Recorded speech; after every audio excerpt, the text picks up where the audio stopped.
মানুষ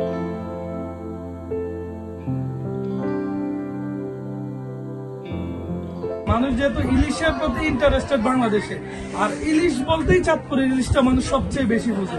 ঘাটে সবচেয়ে ভালো প্রোডাক্টটা বাছাই করে কিনে ওটাকে আবার যাচাই বাছাই করে প্রোডাক্টটা ডেলিভারি করে। তো ওইভাবে দেওয়ার পর আলহামদুলিল্লাহ কাস্টমার ফিডব্যাক ভালো পাইলাম।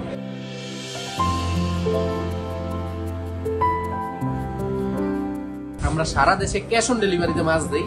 যখন ক্রেতার হাতে মাছ যাবে তখন ক্রেতা পেড করবে। এটা 100 মানে আমরা দেখা যায় যে মানে সামান্য কিছু লাভের জন্য ফুল রিক্সে মানে সম্পূর্ণ টাকার রিক্সে মাছ পাঠায়। যদি ক্রেতা তার হাতে গেলে মাছটা ভালো না লাগে সে রিফিউজ করতে পারে বা সে ফেরত দিতে পারে। এজন্য সম্পূর্ণ আমাদের উপর রিক্স নিয়ে আমরা ভালো কোয়ালিটির মাছটা সারা দেশে সরবরাহ করছি।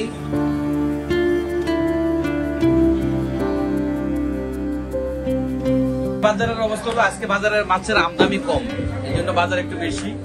আমরা আজকে আমাদের যে পরিমাণ অর্ডার হয়েছে মোটামুটি 120 কেজির মতো, কিন্তু আমরা সবগুলো দিতে পারবো না, এই জন্য যে মাছের আমদানি কম। ধরেন না আপনার 120 কেজির মধ্যে হয়তো 60 কেজি বা 70 কেজি অর্ডার আজকে দিতে পারবো।